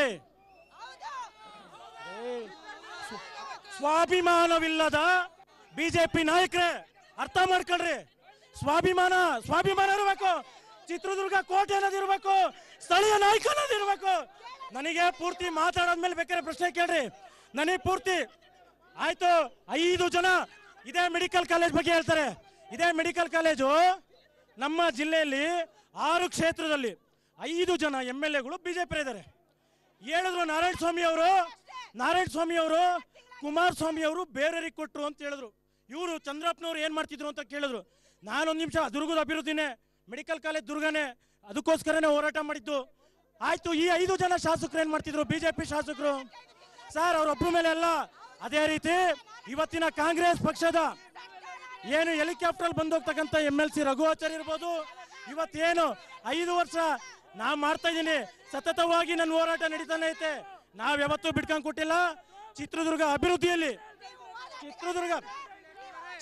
ಅಭಿವೃದ್ಧಿಯಲ್ಲಿ ನಾನು ಸುಳ್ಳು ಹೇಳ್ತಿಲ್ಲ. ನಾನು ಪೂರ್ತಿ ಕೇಳ್ರಿ, ಕಾಂಗ್ರೆಸ್ನ MLC ಆದಂತ ರಘುವಾಚಾರ್ಯ ಅವರು ಕೂಡ ಇವತ್ತಿನವರೆಗೂ ಮೇಡಮ್ ನಾನು ರಾಜಕೀಯ ನನಗೆ ಮಾತಾಡಕ್ ಅವಕಾಶ ಕೊಡ್ರಿ ಸರ್. ಚಿತ್ರದುರ್ಗದ ಅಭಿವೃದ್ಧಿಯಲ್ಲಿ ನಾವು ಹೊರಗಡೆಯವರಿಗೆ ನಾವು ಯಾವುದೇ ಕಾರಣಕ್ಕೂ ಮತ ಹಾಕಲ್ಲ. ಏನು ಸಂಸದರು ಚಂದ್ರಪ್ಪನವರು ಕೂಡ ಟೇಬಲ್ ತಟ್ಟೆ ಕೆಲಸ ಮಾಡಬೇಕು ಅಂತ ಹೇಳಿದ್ರು. ಅಲ್ಲ, ಟೇಬಲ್ ತಟ್ಟಿದಂಗೆಲ್ಲ ಸರ್. ಇದು ಮುಖ್ಯವಾಗಿ ಇಲ್ಲಿನ ರೈತರು ಸಂಘಟನೆಗಳು ಎತ್ತುತ್ತಾ ಇರ್ತಕ್ಕಂಥ ಪ್ರಶ್ನೆಗಳು, ಇಲ್ಲಿನ ಜನ ಹೊರಗಿನವರಿಗೆ ಮನ್ನಣೆ ಹಾಕೋದನ್ನ ನಿಲ್ಲಿಸಬೇಕು ಅನ್ನೋದು ಹೇಳ್ತಾ ಇದ್ದಾರೆ. ಈಗ ನಾವು ಇದ್ರ ಬಗ್ಗೆ ಬಿಜೆಪಿ ಕಾರ್ಯಕರ್ತರನ್ನ ಕೇಳೋಣ. ಮುಖ್ಯವಾಗಿ ಇಲ್ಲಿ ಬಿಜೆಪಿ ಆಗ್ಲಿ ಕಾಂಗ್ರೆಸ್ ಆಗ್ಲಿ ಹೊರಗಿನ ಅಭ್ಯರ್ಥಿಗಳಿಗೆ ಮಣೆ ಹಾಕೋದು ಯಾಕೆ? ನಿಮ್ಮಲ್ಲೇ ಸ್ಥಳೀಯವಾಗಿ ಸಮರ್ಥ ಅಭ್ಯರ್ಥಿಗಳಿಲ್ವಾ ಸರ್? ಇದು ಪ್ರಜಾಪ್ರಭುತ್ವದ ವ್ಯವಸ್ಥೆ. ಒಂದು ಆಶಯಗಳನ್ನ ಈಡೇರಿಸಬೇಕಾದ್ದು ಎಲ್ಲರದು ಕರ್ತವ್ಯ. ಹೊರಗಿನರಾಗ್ಲಿ ಹೊರಗಲಿ ಎಲ್ಲರೂ ಭಾರತೀಯರೇನಿಲ್ಲ, ಅದರಲ್ಲೇನು ಆಕ್ಷೇಪ ಇಲ್ಲ. ಬೇಕಾದಷ್ಟು ಇತಿಹಾಸಗಳಿದಾವೆ ಈ ದೇಶನ ಬೇರೆ ಬಂದು ಆಳಿರೋದು. ಅದನ್ನ ಓಡ್ಸಕ್ಕೋಸ್ಕರ ಕಾಂಗ್ರೆಸ್ ಒಕ್ಕೂಟ ಮಾಡ್ಕೊಂಡ್ವಿ. ನಾವು ದೇಶದಲ್ಲಿ ಸ್ವತಂತ್ರ ಹೋರಾಟ ಮಾಡಿ ಕಾಂಗ್ರೆಸ್ ಬ್ರಿಟಿಷರ ತೊಲಗಿಸ್ಬೇಕು ಅನ್ನೋ ಒಂದೇ ಕಾರಣಕ್ಕೆ ಕಾಂಗ್ರೆಸ್ ಅನ್ನೋ ಒಂದು ಕನ್ಸಾರಿಯಂನ ನಾವು ಶುರು ಮಾಡಿದ್ದು. ಗಾಂಧೀಜಿಯವರು ಗೋಪಾಲಕೃಷ್ಣ ನೇತೃತ್ವ ವಹಿಸಿ ಅವ್ರನ್ನ ಹೊರಗೆ ಕಳಿಸ್ಬೇಕು. ಇವ್ರೇನು ಮಾಡಿದ್ರು, ನೆಹರು ಕುಟುಂಬದವರು ಅದನ್ನ ರಾಜಕೀಯಕ್ಕೆ ಬಳಸ್ಕೊಂಡ್ರು. 47 ನಂತರ ರಾಜಕೀಯಕ್ಕೆ ಬಳಸ್ಕೊಂಡ್ರು. ಇವ್ರು ಕಾಂಗ್ರೆಸ್ ಸರ್ಕಾರದಲ್ಲಿ ಒಬ್ಬ ಬಡುವಂತ ಸಿಲಿಂಡರ್ ಇತ್ತೇನ್ರಿ, ಗ್ಯಾಸ್ LPG ಸಿಲಿಂಡ್ರು ಯಾಕ್ರಿ ಕೊಡಕ್ ಬಂದಿರಲಿಲ್ಲ? ಇಷ್ಟೊತ್ತು ಕ್ಷೇತ್ರದ ಸಾಮಾನ್ಯ ರೈತರು, ಕ್ಷೇತ್ರದ ಸಂಘಟನೆಗಳ ಪ್ರತಿನಿಧಿಗಳು ಜೊತೆಗೆ ಎರಡೂ ಪಕ್ಷಗಳ ಕಾರ್ಯಕರ್ತರುಗಳು ಕೂಡ ಮಾತನಾಡಿದರೆ. ಈಗ ನಾವು ಅಭ್ಯರ್ಥಿಗಳೊಂದಿಗೆ ನೇರವಾಗಿ ಮಾತಾಡೋಣ. ಈ ಒಂದು ಲೋಕಸಭಾ ಚುನಾವಣೆಗಳಲ್ಲಿ ಈ ಅಭ್ಯರ್ಥಿಗಳಿಗೆ ಕ್ಷೇತ್ರದ ಜನ ಯಾಕೆ ಮತ ಕೊಡಬೇಕು ಅನ್ನೋದನ್ನ ನೇರವಾಗಿ ಅಭ್ಯರ್ಥಿಗಳು ಕೇಳೋಣ. ಚಂದ್ರಪ್ಪನವರ, ಈ ಒಂದು ಲೋಕಸಭಾ ಚುನಾವಣೆಯಲ್ಲಿ ಚಿತ್ರದುರ್ಗ ಲೋಕಸಭಾ ಕ್ಷೇತ್ರದ ಜನ ನಿಮ್ಗೆ ಯಾಕೆ ಮತ ಕೊಡಬೇಕು? 5 ವರ್ಷಗಳ ಕಾಲ ನಾನು ಎಷ್ಟು ಕೆಲಸ ಮಾಡಿದ್ದೇನೆ, ಎಷ್ಟು ಬಿಟ್ಟಿದ್ದೇನೆ ಅನ್ನುವಂಥದ್ದನ್ನು ಮಹಾಜನತೆ ತೀರ್ಮಾನ ಮಾಡ್ತಾರೆ. ಅದು ಬೇರೆ ಯಾರೋ ಹಠಕ್ಕೋಸ್ಕರ ಹೇಳಿದ್ರೆ ನಾನು ಒಪ್ಪೋದಿಲ್ಲ. ಜೊತೆಗೆ ಪ್ರಚಾರಕ್ಕೋಸ್ಕರ ಪ್ರಚೋದನಕಾರಿ ಭಾಷಣವನ್ನು ನಾವು ಮಾಡೋರಲ್ಲ. ಜಾತಿಗಳ ಮಧ್ಯೆ ವಿಷ ಬೀಜವನ್ನು ಬಿತ್ತವರಲ್ಲ. ನೀವು ಹಿಂದೂ ವಿರೋಧಿ ಅನ್ನೋ ಒಂದು ಪ್ರಶ್ನೆಯನ್ನು ಕೂಡ ಎತ್ತಿದ್ರು ಅವರು. ಹಿಂದೂ ವಿರೋಧಿ, ಕಾಂಗ್ರೆಸ್ ಅಂದ್ರೆ ಮುಸ್ಲಿಂ ಅಂದ್ರೆ ಕಾಂಗ್ರೆಸ್ ಅಂತ ಹೇಳಿದ್ರಿ ಅಂತ. ಹಿಂದೂ ಅಂದರೆ ಕಾಂಗ್ರೆಸ್ಸು, ಕಾಂಗ್ರೆಸ್ ಅಂದರೆ ಹಿಂದೂ ಅಂತ ಹೇಳ್ತೀನಿ ನಾನು. ಅಲ್ಲಿ ಎಲ್ಲೂ ಸಹ ಹಿಂದೂಗಳಿಗೆ ನಾನು ಬೈದಿಲ್ವಲ್ಲ. ಯಾವುದೇ ಸಮುದಾಯ ಹೋದಾಗ, ಒಬ್ಬ ಪ್ರತಿನಿಧಿ ಹೋದಾಗ ಆ ಸಮುದಾಯಕ್ಕೆ ಆತ್ಮಸ್ಥೈರ್ಯ ತುಂಬುವಂಥದ್ದು ನನ್ನ ಕರ್ತವ್ಯ. ಯಾವುದೇ ಜನಾಂಗದ ಸಭೆ ಸಮಾರಂಭಕ್ಕೆ ಹೋದಾಗ ಆ ಜನಾಂಗದ ಬಗ್ಗೆ ಒಳ್ಳೆ ಮಾತನಾಡ್ತೇವೆ. ಹಿಂದೂಗಳ ಬಗ್ಗೆ ಎಲ್ಲರೂ ಮಾತನಾಡಿದ್ದೀವ, ನನ್ನ ಬಗ್ಗೆ ಏನು ಹೇಳೋಕ್ಕೆ ಸಿಕ್ಕಿಲ್ಲ ಪಾಪ ಇವರಿಗೆ. ಇದು ಯಾವುದೋ ಒಂದು ಹಿಡ್ಕೊಂಡಿದ್ದಾರೆ. ನಾನು ಎಲ್ಲಿ ಹಿಂದೂಗಳಿಗೆ ಬೈದಿದ್ದೀನ? ವೀರಶೈವರ ಸಮಾರಂಭಕ್ಕೆ ಹೋದರೆ ಯಾಕೆ? ಕೆಲಸ ಮಾಡಿದ್ದೇನೆ, ಶಾಂತಿಯನ್ನು ಕಾಪಾಡಿದ್ದೇನೆ.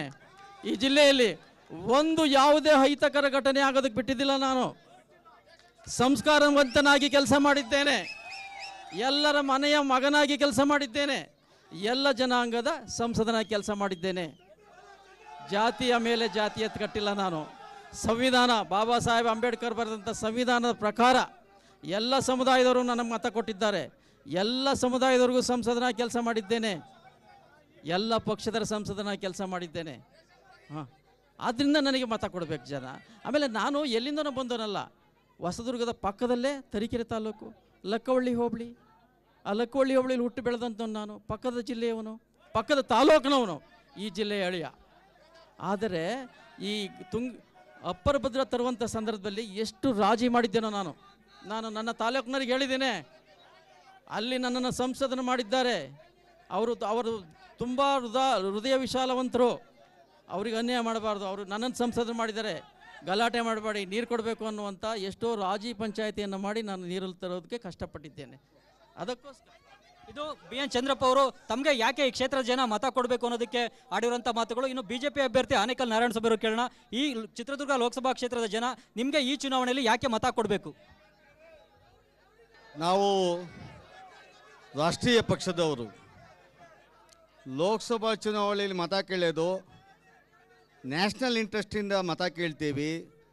ಈ ದೇಶದಲ್ಲಿ 2014 ನಂತರ ಮೋದಿಯವರ ಬಂದ ನಂತರ ಪ್ರಧಾನಿ ಆದಮೇಲೆ ಅವ್ರು ಯಾವ ರೀತಿ ಇಡೀ ದೇಶದ ಅಭಿವೃದ್ಧಿಯನ್ನು ಮಾಡಿದ್ದಾರೆ, ಅದರ ಮಾರ್ಕ್ಸ್ ಕಾರ್ಡ್ ಮೇಲೆ ನಮಗೆ ಮತ ಕೊಡಬೇಕಂತ ಕೇಳ್ತಾ ಇದ್ದೀವಿ ನಾವು. ಅದನ್ನು